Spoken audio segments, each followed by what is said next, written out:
नमस्कार, inter news देख रहे हैं आप। आपके साथ मैं हूं सुरभि तिवारी। अब आपको सीधे लिए चलते हैं लखनऊ, जहां पर सीएम योगी आदित्यनाथ राष्ट्रीय पोषण माह का शुभारंभ कर चुके हैं।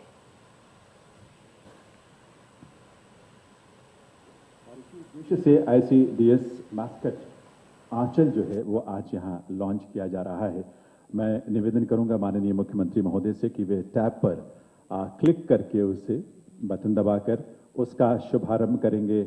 मास्कट आंचल बहुत ही रोचक है, बहुत ही उद्देश्यपूर्ण।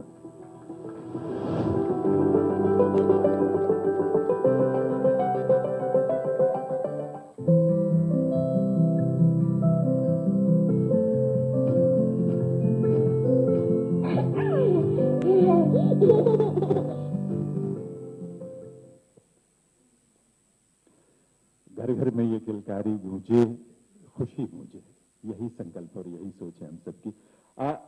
प्रदेश भर में आंगनबाड़ी का जो हमारी पूरा तंत्र है उसको मजबूत करने के लिए माननीय मुख्यमंत्री महोदय सदैव हम सबको प्रेरित करते रहते हैं और इसीलिए प्रदेश में 529 नवनिर्मित आंगनबाड़ी केंद्र बनकर तैयार हैं, जिनका उद्घाटन आज माननीय मुख्यमंत्री महोदय के करकमलों से यहां होने जा रहा है। देवीय सज्जनों, निवेदन है मुख्यमंत्री महोदय से, माननीय राज्यपाल महोदय भी उनके करकमलों से इसका उद्घाटन।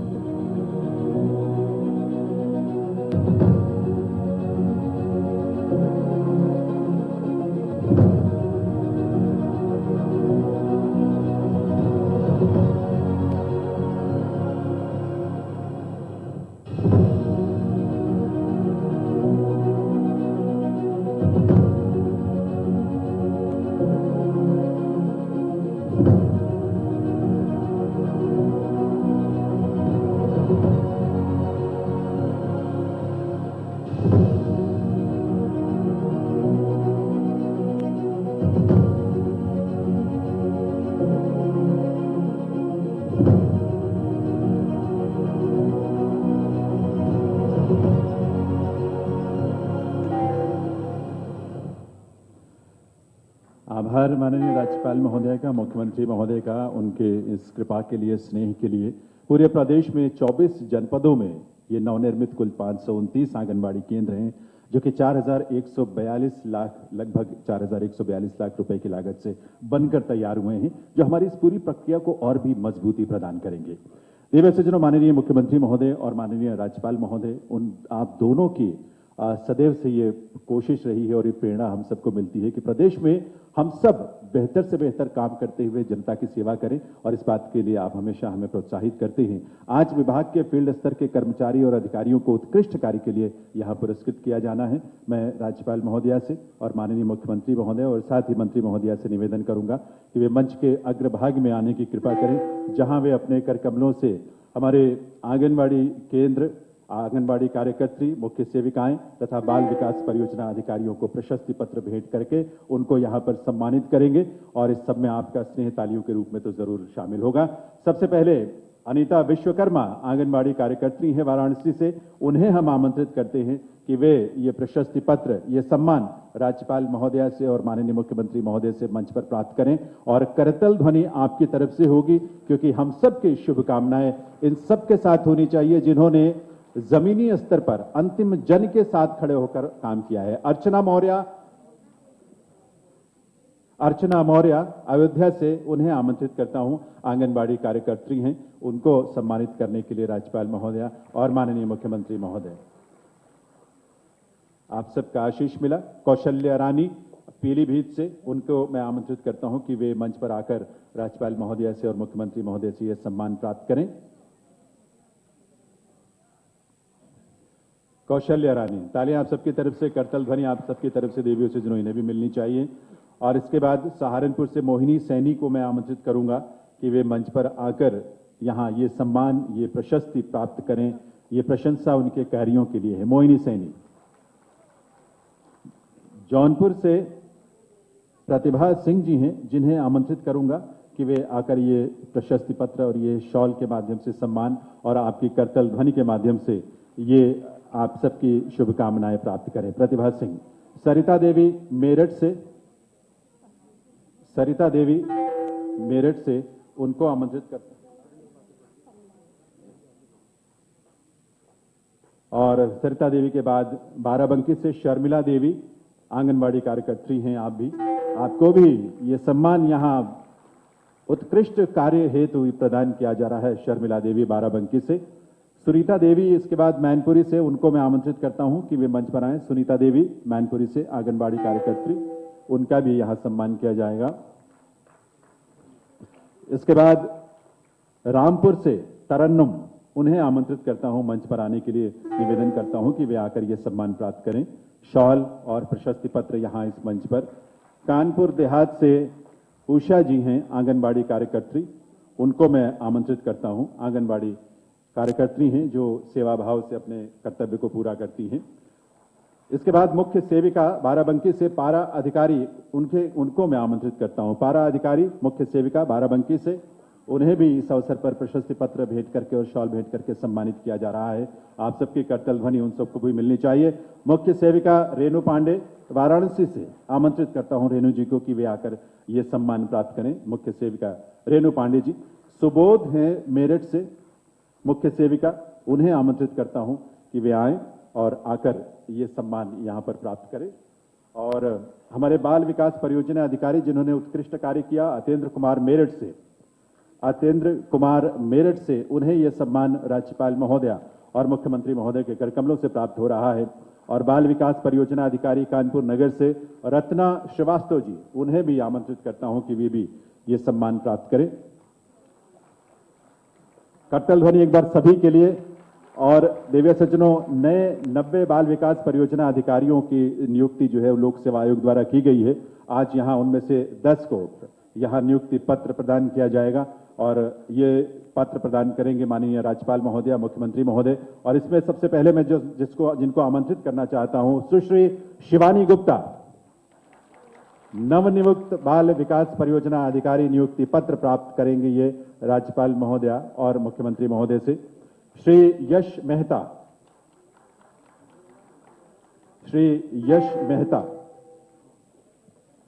चंद्र प्रकाश यश मेहता,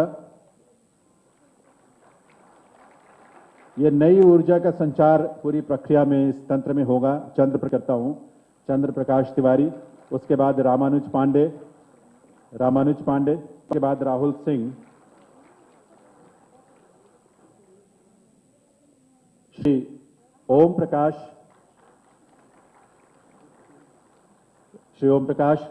श्री सुश्री शिवानी सिंह,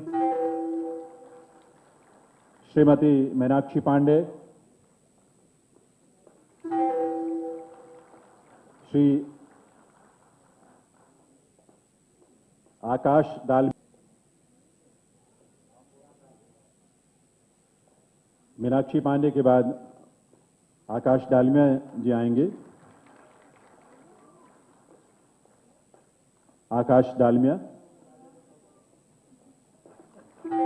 और सुश्री शिवानी दीक्षित, ये 10 हमारे नवनियुक्त बाल विकास परियोजना अधिकारी। बहुत सारी शुभकामनाएं इन्हें, बहुत सारा आशीष बड़ों का और हम सबकी तरफ से मंगल कामनाएं इन सभी को। बहुत बहुत आभार राज्यपाल महोदया का, आभार माननीय मुख्यमंत्री महोदय का और आभार मंत्री महोदया का। एक नई ऊर्जा इस रूप में विभाग के साथ जुड़ेगी, नए तौर से नई प्रेरणा के साथ और नए बड़े उद्देश्यों को पूरा करने के लिए हम सब आगे बढ़ेंगे। ये हम सबका संकल्प होगा इस रूप में।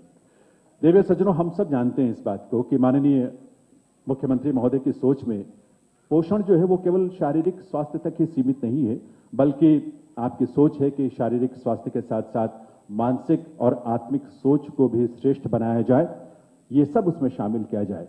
कहते भी हमारे समाज की पुरानी कहावत है कि जैसा अन्न वैसा मन, और इसलिए एक एकीकृत विकास की पूरी संकल्पना जो है मुख्यमंत्री महोदय ने हम सबको दी है।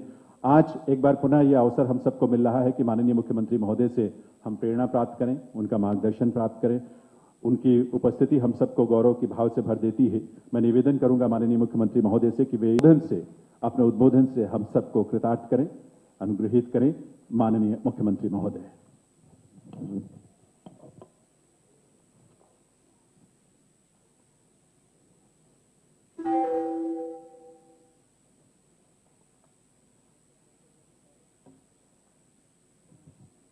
राष्ट्रीय पोषण माह 2021 के आज के शुभारंभ कार्यक्रम में अपना मार्गदर्शन और आशीर्वाद प्रदान करने के लिए हम सबके बीच में उपस्थित प्रदेश की माननीय राज्यपाल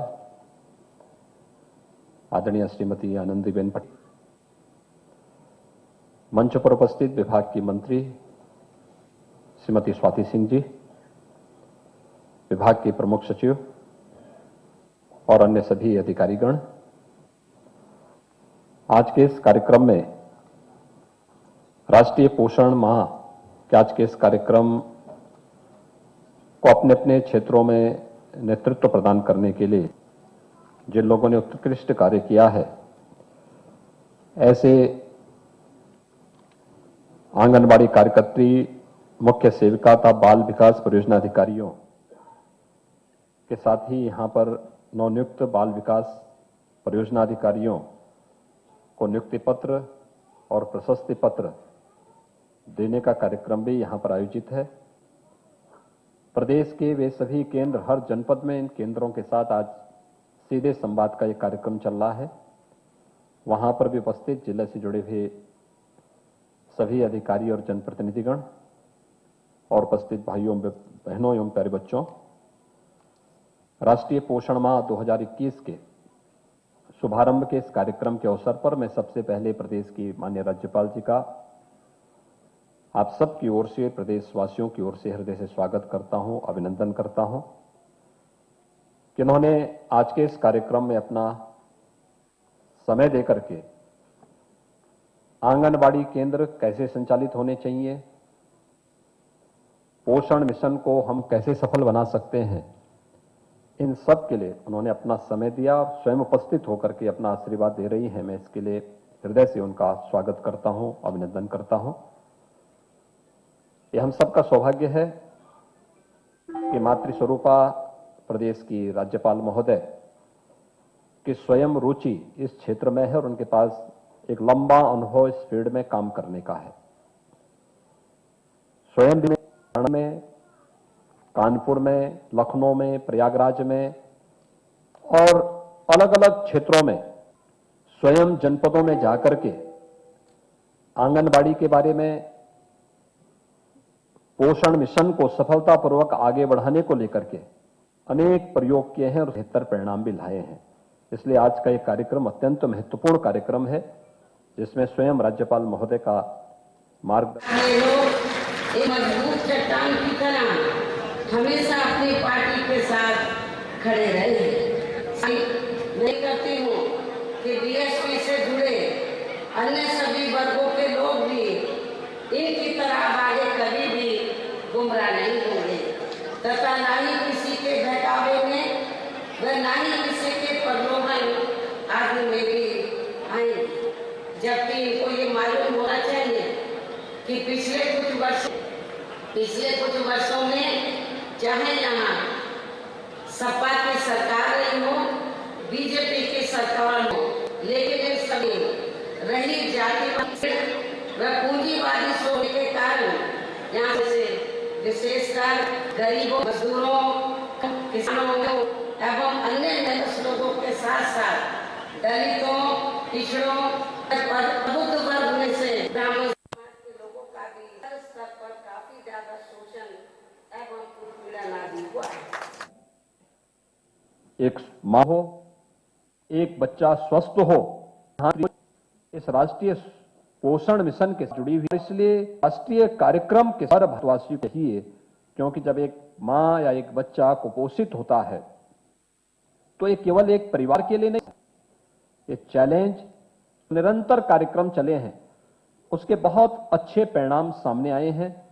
उन परिणामों का ही फलस्वरूप है कि आज जो अनेक प्रकार के चल रहे हैं के क्रम में हम सब एक माह तक चलने वाला निर्णय, उसमें प्रथम सप्ताह में जितने भी हमारे सरकारी स्कूल हैं, आंगनबाड़ी हैं, ग्राम पंचायत की अतिरिक्त भूमि पर पोषण वाटिकाओं की स्थापना और पौधरोपण का अभियान।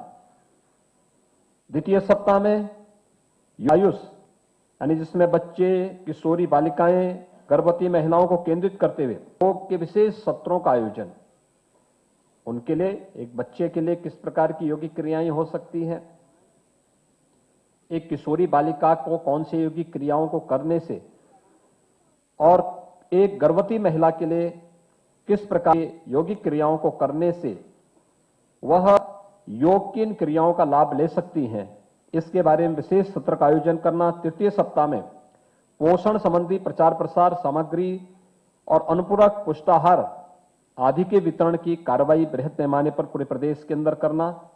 और चौथे सप्ताह में सेम और मैम बच्चों का चिन्हांकन हेतु एक विशेष अभियान प्रारंभ करना। यानी ये 4 कार्यक्रम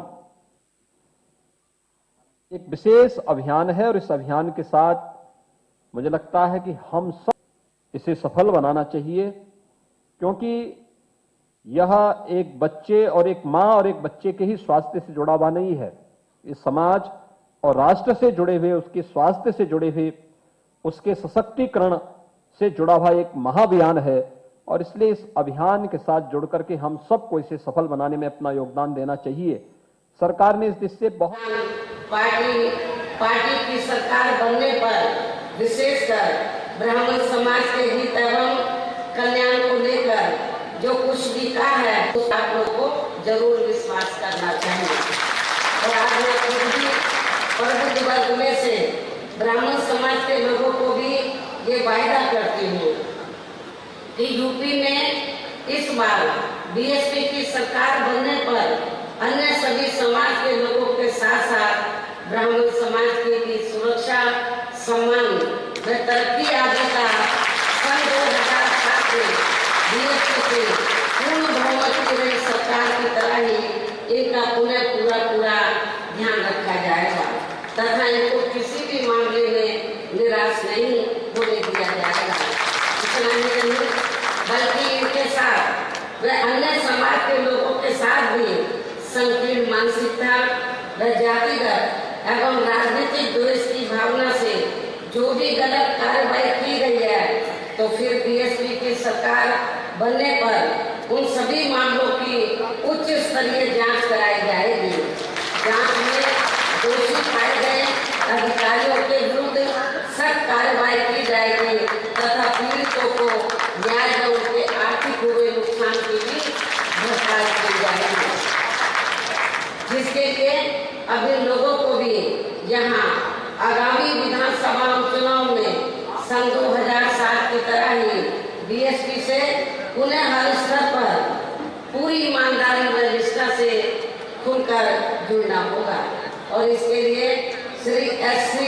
मिश्र ने भी पार्टी के हर कार्यक्रम में विशेषकर अपने ब्राह्मण समाज को बीएसपी से जोड़ने का हर संभव पूरा प्रयास किया है, जिसमें हमें काफी हद तक सफलता भी मिलती दिखाई दे रही है। और अब दूसरे चरण के तहत पार्टी के मंडल व विधानसभा स्तर पे भी पार्टी के हर कार्यक्रम में विशेषकर अपने ब्राह्मण समाज को बीएसपी से जोड़ने का हर संभव पूरा प्रयास किया है, जिसमें हमें काफी हद तक सफलता भी मिलती दिखाई दे रही है। और अब दूसरे चरण के तहत पार्टी के मंडल व विधानसभा स्तर पर बनाए गए सभी पदाधिकारियों को शहरों व गांवों आदि में जाकर अपने ब्राह्मण समाज को युद्ध स्तर पर बीएसपी में जोड़ना है।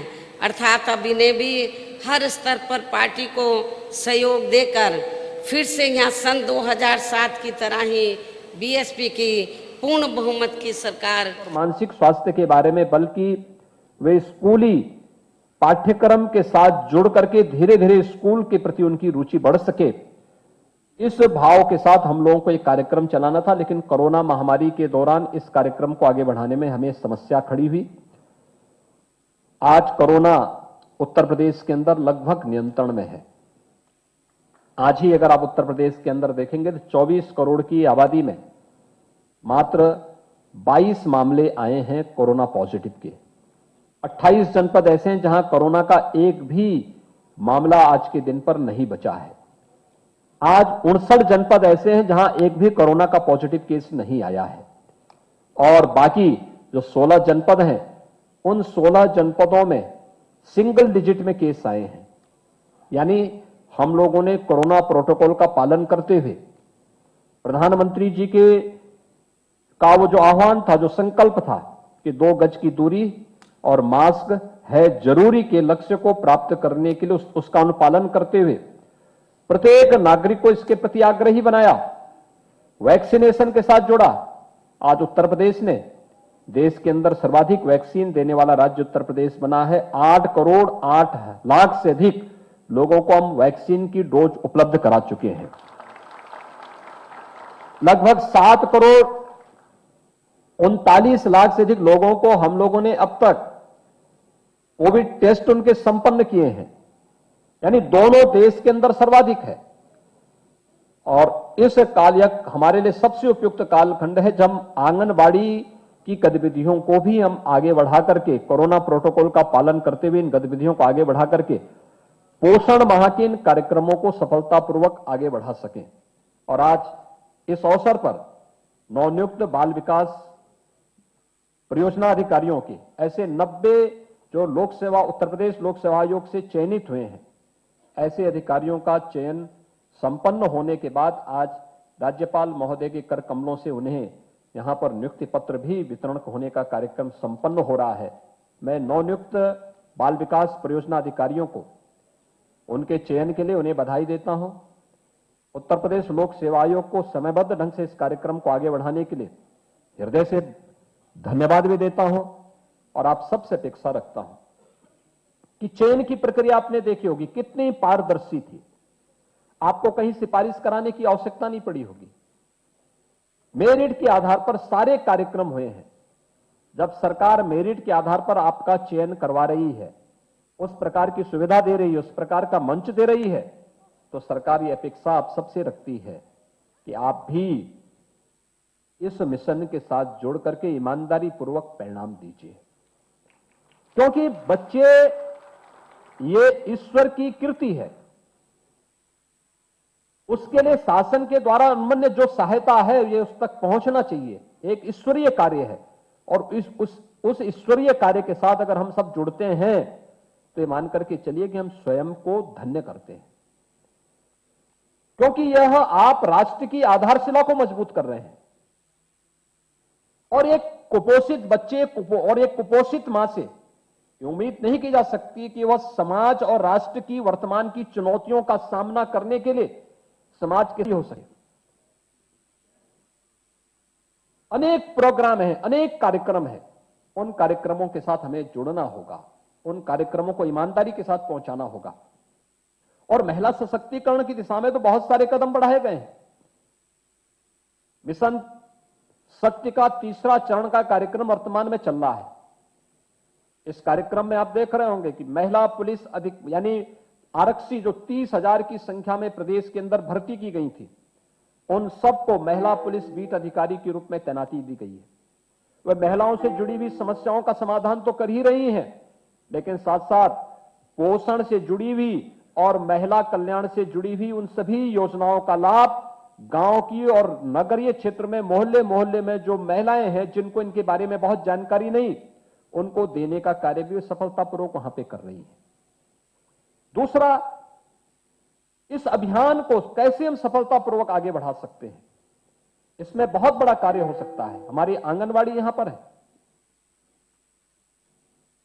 कोरोना कालखंड के दौरान हम देख रहे थे जब तमाम अच्छे अच्छे लोग अपने को सेल्फ क्वारंटीन में घर में बंद किए हुए थे, तब आशा वर्कर और आंगनवाड़ी एएनएम ये लोग गांव गांव और मोहल्ला मोहल्ला जाकर के एक एक परिवार का स्क्रीनिंग कर रही थी और उनको मेडिसिन किट उपलब्ध करवाने का कार्य कर रही थी।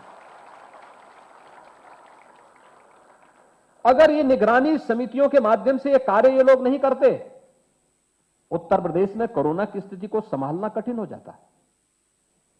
और मुझे तो इस दौरान गांव गांव में जाने का अवसर प्राप्त हुआ। कोरोना जब पीक पे चढ़ गया, देश के अंदर स्थिति अनियंत्रित सी होती दिखाई दे रही थी। उत्तर प्रदेश सबसे बड़ी आबादी का राज्य, सबसे बड़ी चुनौती हमारे सामने थी। उस समय कैसे इस समस्या का समाधान हो, तो मुझे लगा कि नहीं, मुझे स्वयं फील्ड में निकलना चाहिए। और तब मैं जाता था, गांव में जाता था, मैं देखता था, कोई मिले ना मिले, लेकिन वहां पे आंगनवाड़ी और आशा वर्कर जरूर मिल जाती थी हम लोगों को। कितना अच्छा काम उन लोगों ने उस समय किया था।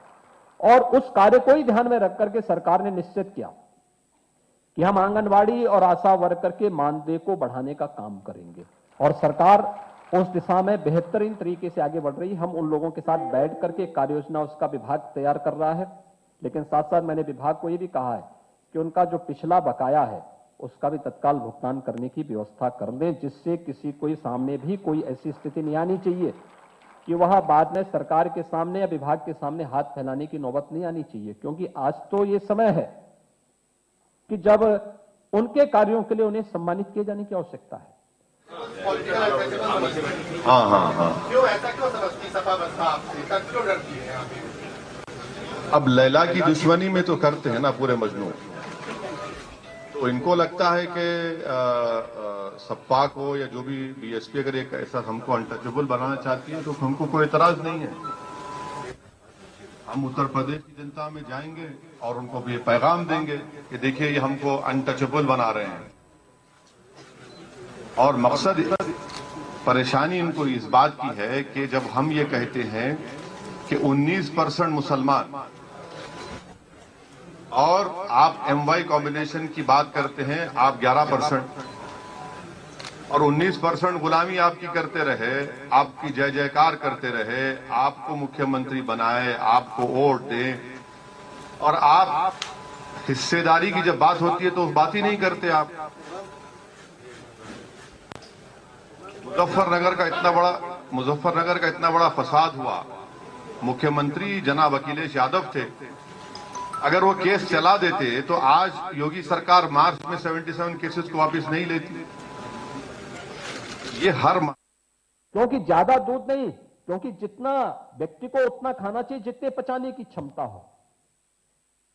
अगर पचाने की क्षमता 100 ग्राम है और वह व्यक्ति 500 ग्राम ले रहा है तो अपच हो जाएगा और बीमार हो जाएगा। इसलिए धीरे धीरे आप उसको बढ़ाएंगे तो वह निराश्रित गौ आश्रय स्थलों पर जो गायें हैं, हम लोगों ने व्यवस्था की है कि हर कुपोषित मां को प्रशासन जनपद स्तर पर इस बात को सुनिश्चित करें, जिसमें लगभग मेरा अनुमान है कि लगभग 2500 के आसपास ऐसी कुपोषित माताओं को अब तक एक एक गाय उपलब्ध कराई गई है। और उसमें गाय उपलब्ध कराने के साथ साथ हर माह उन्हें 900 रुपया उस गाय के लालन पालन के लिए अलग से दिया जा रहा है, कि जिससे वह स्वयं दूध भी लेगी और दूध लेने के साथ साथ गाय का पालन पोषण के लिए सरकार की तरफ से 900 रुपये हर माह उस परिवार को उपलब्ध कराने का कार्य किया जा रहा है।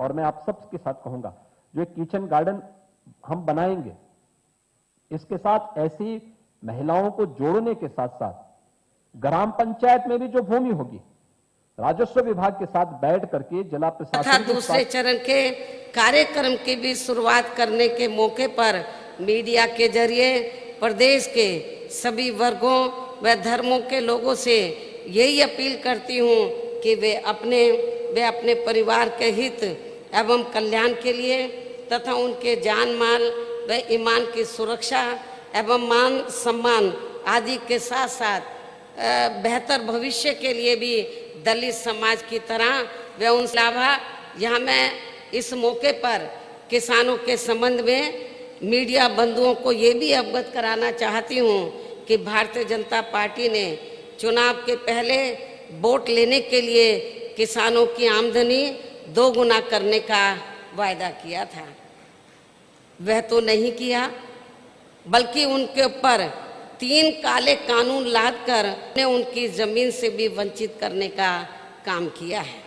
आज लगभग 1 वर्ष से पूरे देश का किसान आंदोलित है। बहुजन समाज पार्टी भी संसद से लेकर बाहर भी उनके इस आंदोलन के साथ खड़ी है और इस आंदोलन के दौरान करीब 500 से ज़्यादा किसानों की मृत्यु हो गई है। परंतु सरकार को कोई फर्क नहीं पड़ रहा है, बल्कि अभी हाल ही में हरियाणा सरकार द्वारा ये आदेश दिया गया कि इन आंदोलन का लाठी से फोड़ दो, जिसके बाद वहाँ के डीएम ने किसानों के सर पर लाठियाँ बरसाई। जिससे एक किसान की मृत्यु भी हो गई और फिर वहाँ के सीएम ने इस कार्यों को सही ठहराया। इतना ही नहीं बल्कि बीजेपी ने तो सिर्फ झूठा वायदा किया था कि हम किसानों की आय दोगुनी करेंगे, लेकिन हमने तो ऐसा करके दिखाया है, अर्थात अपनी हुकूमत में किसानों की आय दोगुना करके दिखाई है। और इस मामले में किसानों को ये मालूम है, उत्तर प्रदेश के किसानों को ये मालूम है कि सन 2007 में किसानों को गन्ने का मूल्य सिर्फ 125 रुपये प्रति क्विंटल मिलता था मेरी गवर्नमेंट बनने से पहले। हमने उसे हर साल बढ़ाया। जब मेरी गवर्नमेंट बनी तो हमने साल बढ़ाया और जब हमने सरकार छोड़ी थी तो तब उसका मूल्य 2 गुना हो चुका, अर्थात हमने उसे 250 रुपये प्रति क्विंटल कर दिया था। परंतु इस सन 2000 दौरान जबकि सपा की सरकार थी तो पूरे 5 वर्ष के कार्यकाल में केवल एक बार मामूली सी, जहाँ तक भारतीय जनता पार्टी का सवाल है तो उसने तो सन 2017 से 2021 के बीच में, यानी कि अपने लगभग पूरे 5 साल में एक भी रुपया नहीं बढ़ाया है। जबकि झूठे वायदे करके इस पार्टी ने किसानों का वोट लेते वक्त ये कहा था कि हम किसानों की आमदनी 2 गुना बढ़ा देंगे। इसके साथ ही आज मैं फिर से किसानों को ये भी विश्वास दिलाना चाहती हूँ कि यूपी में बीएसपी की सरकार बनने पर किसानों को उनकी उपज का वाजिब दाम दिया जाएगा। साथ ही केंद्र सरकार द्वारा किसानों थोपे गए 3 कृषि कानूनों को यहाँ कतई भी लागू नहीं होने दिया जाएगा। इसके साथ ही मैंने दिनांक 30 जुलाई 2021 को वित्त विहीन प्रबंधक एवं शिक्षक महासभा उत्तर प्रदेश के प्रतिनिधि मंडल से मिलने पर वे उनकी सभी मांगों को सुनने के बाद तथा उनकी सभी समस्याओं को गंभीरता से लेते हुए हमने इस मामले में ये भी तय किया है कि सन 2022 में बीएसपी की सरकार बनने पर तुरंत एक आयोग गठित किया जाएगा और इस आयोग के माध्यम से अति शीघ्र रिपोर्ट लेकर इनकी सभी जायज मांगों का स्थायी हल निकाला जाएगा। जो पात्र शिक्षक एवं कर्मचारी इन स्कूलों में कार्यरत हैं तो उन्हें सम्मानजनक मानदेय देने की भी व्यवस्था की जाएगी तथा इनकी सेवा नियमावली भी बनाई जाएगी। इसके अलावा मुझे संस्कृत विद्यालयों के संबंध में भी ये मालूम हुआ है कि उत्तर प्रदेश में जो सरकारी संस्कृत विद्यालय हैं, मीटिंग में गवर्नमेंट मोदी सरकार से सवालात की जो मैं दोहरा देता हूं, आपकी आसानी हो जाएगी समझने के लिए। मैंने ये पूछा कि क्या तालिबान एक टेररिस्ट ऑर्गेनाइजेशन है?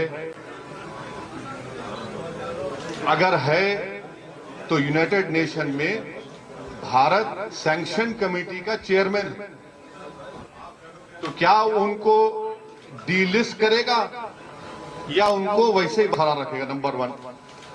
अगर ये नहीं करते तो क्या आप अनलॉफुल एक्टिविटीज प्रिवेंशन एक्ट में आप उनको टेररिस्ट लिस्ट में शामिल करेंगे नहीं करेंगे?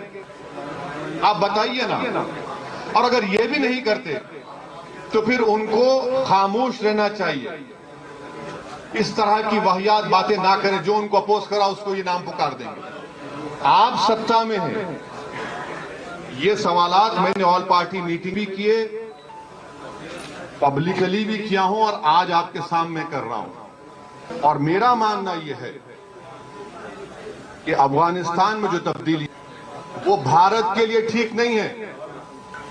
सुन लीजिए, कल का हिंदुस्तान टाइम्स अखबार, उन्होंने एक सीआईए के ऑपरेटिव चीफ जो अफगानिस्तान में अमेरिका की सीक्रेट एजेंसी, गुप्त एजेंसी के वहां पर जिम्मेदार थे, उन्होंने अपने इंटरव्यू में हिंदुस्तान टाइम्स को कहा कि भारत ने भारत के मुसलमानों को दूर करके उनको एलिनेट करके बहुत बड़ी गलती की। ये अफगानिस्तान के पस मंजर उन्होंने कहा, मैं नहीं कहा ये। उन्होंने अपने इंटरव्यू में यह भी कहा कि भारत में ये रिलीजियस और नेशनलिज्म के नाम पर जो कुछ हो रहा है ठीक नहीं है, उनके अल्फाज हैं। के जरिए से मोदी सरकार से पूछ रहा हूं, वो जो CIA का जो जिम्मेदार आदमी अफगानिस्तान में था, जो ट्रम्प सरकार को और बाइडेन को भी उनके लिए एडवाइस का, क्या वो सही कह रहा है झूठ? अगर झूठ कह रहा है तो कंडेम करिए उसको आप। ये हमारे सवालात हैं। जो कुछ अफगानिस्तान में हुआ है और होने जा रहा है, उससे पाकिस्तान को फायदा हो रहा है बहैसियत एक इंडियन के। ये हमारे लिए फ्यूचर में ये चैलेंजेस पैदा हो सकते हैं, जिसको सरकार को जवाब देना है। वैसे साहब आसान सवाल पूछ लेता हूं, सपा और बसपा नहीं, आप मुश्किल पूछिए ना। आप कोई मैथ्स के टीचर तो नहीं है हमारे। सपा और बसपा अगर मान लिया आपको अप्रोच करते हैं IMIM को, तो क्या आप उनको अलायंस के लिए तैयार होंगे? किसके? सपा और बसपा अगर आपको अप्रोच करते हैं कि अलायंस कर लेते हैं साथ में। सर पहले उनको अप्रोच तो करने दीजिए, हम तो बात करेंगे। हम तो बोल रहे हैं हम बात करने तैयार है, वो बात तो करें ना सर। वैसे साहब एक सवाल मेरा है कि जितनी भी विपक्षी पार्टियां हैं उत्तर प्रदेश में, जितनी भी विपक्षी पार्टियां हैं उनके पास संगठन है, समाजवादी पार्टी, बसपा पार्टी, कांग्रेस, जो भी है। आपको लगता है हमारे पास नहीं है? आपको लगता है हमारे पास नहीं है? उत्तर प्रदेश में सर नहीं, आपको एक दिन हम अपनी गाड़ी में लेकर फिरेंगे, 10-15 जिला लेकर जाएंगे और आप थक जाएंगे इतना फिरेंगे हम। आपको बताएंगे संगठन कहाँ है। बिल्कुल है संगठन। आप अगर आप बात कर रहे हैं एक मिनट, अगर आप बात कर रहे हैं 2017 की, तो यकीनन मानता हूँ। मगर पिछले 2.5-3 साल में मैं हमारे पार्टी प्रताप और तमाम जिम्मेदारान, डॉक्टर साहब हमारे उत्तरवाला के कैंडिडेट हैं, उन सब ने बहुत से करीब 40 से 50 जिलों में संगठन को अच्छी तरह मजबूत किया, बूथ लेवल तक बनाने की कोशिश की है। संगठन है, 5 साल पहले नहीं था, मैं मानता हूं उस बात को, मगर अब है। लेकिन पिछड़ा वर्ग जो है, OBC है और अल्पसंख्यक जो है वो रोडों पे दिखे, लेकिन आपकी पार्टी उनको समर्थन करती नजर नहीं है। रोडों पे दिखे? अभी भी रोड पे है। इसने पार्लियामेंट में CAA का बिल फाड़ा? नहीं, एक मिनट, अखिलेश यादव ने फाड़ा, कांग्रेस ने फाड़ा, कौन किसने राह दिखाई कि ये CAA का कानून 2 मजहब के लोगों को मजहब की बुनियाद पर देश को कमजोर कर रहा है? हमने कहा। आज भी हम साथ हैं। हम आपको ये कहना चाह रहे हैं कि जरा हमारे नजरिए से बात को देखिए। इसलिए आपकी बात, आपका सवाल सही है, मगर वो सवाल में सच्चाई नहीं है। वैसे साहब, योगी आदित्यनाथ के लिए आपने कहा कि इंशाल्लाह योगी को मुख्यमंत्री नहीं बनेंगे। आप चुनाव लड़ रहे हैं 100 सीटों पर, फिर मुख्यमंत्री कौन बनेगा और मैथ क्या है? देखिए, मुझे जब ये जानकारी मिली कि काफी जगह इन्होंने संख्या निर्धारित कर दी थी वर्ग के प्रोग्राम थे, तो कुछ जगह इन्होंने जानबूझकर तो ये संख्या निर्धारित कर दी थी कि 50 से ज़्यादा लोग प्रोग्राम में नहीं आएंगे। अब यदि हम लोग रमाबाई अंबेडकर मैदान में परमिशन ले लेते हैं और उस पर ये कह देते कि 100 से ज़्यादा लोग नहीं आएंगे, तो रमाबाई अंबेडकर मैदान में जो स्टेज बनी हुई है इतने लोग तो उसी पे ही आ जाते। फिर बाद में लिखते मीडिया के जरिए, बाद में उसको पब्लिश करवाते कि जो प्रबुद्ध वर्ग का जो समापन प्रोग्राम है वो बुरी तरीके से विफल हो गया है, फेल हो गया है। फिर ये भी प्रचार करते। इन लोगों को ध्यान में रखकर ही फिर हमने आज प्रबुद्ध वर्ग का समापन पार्टी के प्रदेश कार्यालय में रखना पड़ा है। लेकिन चुनाव घोषित होने पर फिर ये सरकार पार्टी के प्रोग्राम के आने की संख्या पर रोक नहीं लगा है, क्योंकि पर फिर सभी पार्टियां चुनाव में जाकर इसको कर सकती हैं, अर्थात फिर ये लोग भीड़ को आसानी से रोक नहीं सकते हैं। इस प्रकार इन सब बातों को ध्यान में रखकर हमें चुनाव घोषित होने से पहले अब बहुत ही संभल कर चलना होगा। इसके साथ ही अब मैं आप लोगों को ये भी बताना चाहती हूँ, पार्टी के सभी लोगों को ये भी बताना चाहती हूँ कि अगले महीने 9 अक्टूबर को BSP के जन्मदाता एवं संस्थापक मान्यवर श्री कांशीराम जी की पुण्यतिथि है। और आप लोगों को ये भी मालूम है कि हमारी पार्टी की रही सरकार ने इनके आदर सम्मान में व इनाम पर जहाँ प्रदेश की राजधानी लखनऊ में बड़ा भारी स्मारक स्थल भी बनाया है। और पिछले कई वर्षों से इस मौके पर आप लोग यहाँ लखनऊ आकर इनको अपने श्रद्धा सुमन अर्पित नहीं कर पा रहे हैं, बल्कि इसके स्थान पर आप लोग लखनऊ मंडल को छोड़कर बाकी मंडलों में मंडल स्तर पर विचार संगोष्ठी के जरिए इनको अपने श्रद्धा सुमन अर्पित कर रहे हैं। लेकिन आप लोगों के विशेष आग्रह पर इस बार आप लोग पूरे प्रदेश से यहाँ लखनऊ आकर मान्यवर श्री कांशीराम जी को अपने श्रद्धा सुमन अर्पित करेंगे। अर्थात इस बार आप लोग मंडल स्तर पर कोई भी प्रोग्राम नहीं करेंगे, बल्कि पूरे प्रदेश से बड़ी संख्या में आकर आप लोग इनको लखनऊ में, जहां मान्यवर श्री कांशीराम जी का स्मारक स्थल बना है, वहां आकर उनको अपने श्रद्धा सुमन अर्पित करेंगे।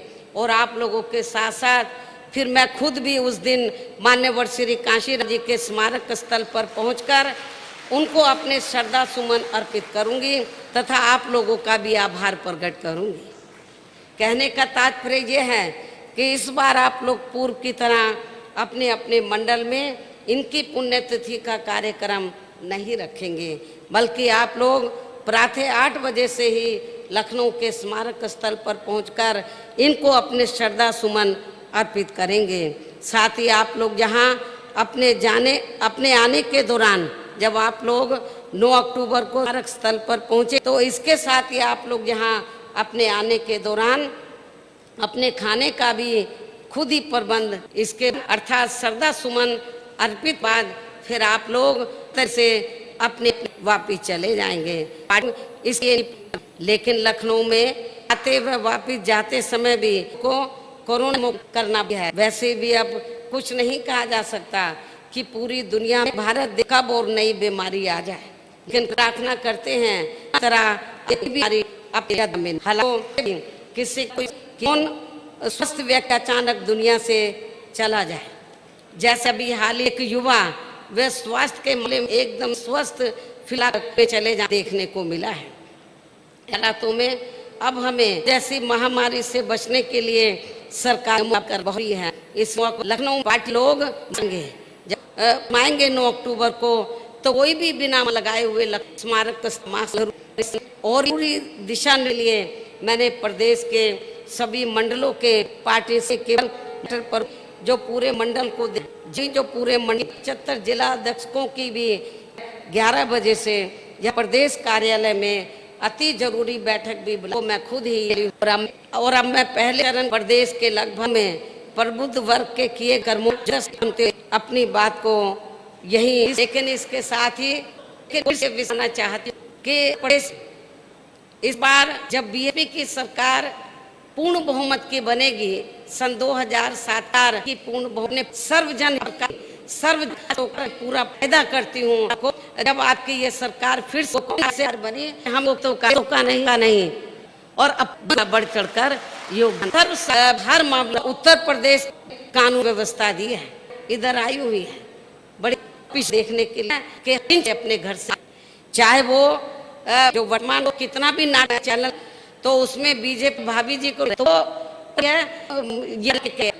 वो महिलाएं चयन पक्ष में वो देख रहे हैं कर रहे हैं, अभी नहीं कितनी भाभी को लेकर ये घूमना इनके चक्कर में नहीं है। और इसके साथ ही मैं मीडिया बंधुओं को और आप सभी मेरी पूर्व सरकार में आदि पुरुष सामाजिक परिवर्तन की पूरी अब वो हमारे बीच में किसी जाति और धर्म के नहीं थे, वो हमारे संत गुरु और महापुरुष इस देश में वो समता मूलक समाज व्यवस्था आदमी के ही बताए हुए रास्तों पर समाज में हम लोग समाज प्रयास कर कोई एक की नहीं शेष की नहीं है समाज पार्टी है।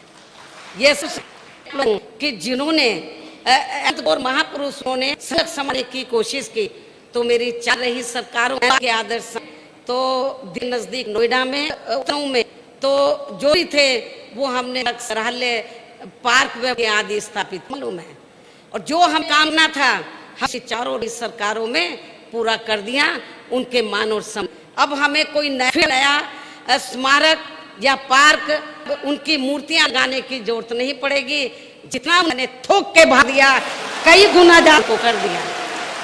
अब तो जब आगे सरकार बनेगी केवल उनके रख रखाव का ध्यान रखा जाएगा। कहने का तात्पर्य यह है कि अब आगे 5वीं बार जब बीएसपी के नेतृत्व में सरकार बनेगी तो मेरी पूरी ताकत अब ये स्मारक संग्रहालय मूर्ति या पार्क आदि बनाने को लगेगी, बल्कि मेरी पूरी ताकत उत्तर प्रदेश की जो तस्वीर मिलेगी तो पूरा देश ये कहे, पूरा दुनिया ये कहे कि शासन हो तो बीएसपी की, बच्चा बच्चा ये कहे कि बहुजन समाज पार्टी की मुखिया ने तो उत्तर प्रदेश की तस्वीर बदल दिया है। तो मेरी पूरी ताकत उत्तर प्रदेश की तस्वीर बदलने में। हम सभी धर्मों के लोगों को ये भी विश्वास दिलाना चाहती हूँ, यदि धर्म के लोग ये चाहते हैं कि उनके भी संतों गुरुओं को आदर सम्मान मिले, तो उनको भी मैं विश्वास दिलाना चाहती हूँ। और आदिवासी समाज में जो संत गुरु महापुरुष हुए हैं उनको तो मैंने आदर सम्मान देकर अपना काम पूरा कर दिया है, लेकिन इसके अलावा अन्य वर्गों में से जो लोग ये चाहते हैं कि हमारे संतों गुरु और महापुरुषों का भी आदर सम्मान किया जाए, तो उनकी धार्मिक भावनाओं का खास तौर से हम लोग सम्मान करते हुए उनको भी पूरा पूरा आदर सम्मान दिया जाएगा, विश्वास दिलाना चाहती हूँ। अब मैं अंत में आप लोगों का और ज़्यादा समय न लेते हुए खास तौर से जो हमारे संत गुरु और महापुरुष जिन्होंने अपनी पूरी जिंदगी इस देश में जो गैर बराबरी वाली सामाजिक व्यवस्था को बदलकर समता मूलक समाज व्यवस्था बनाने के लिए उन्होंने लगा दी, अब वो हमारे बीच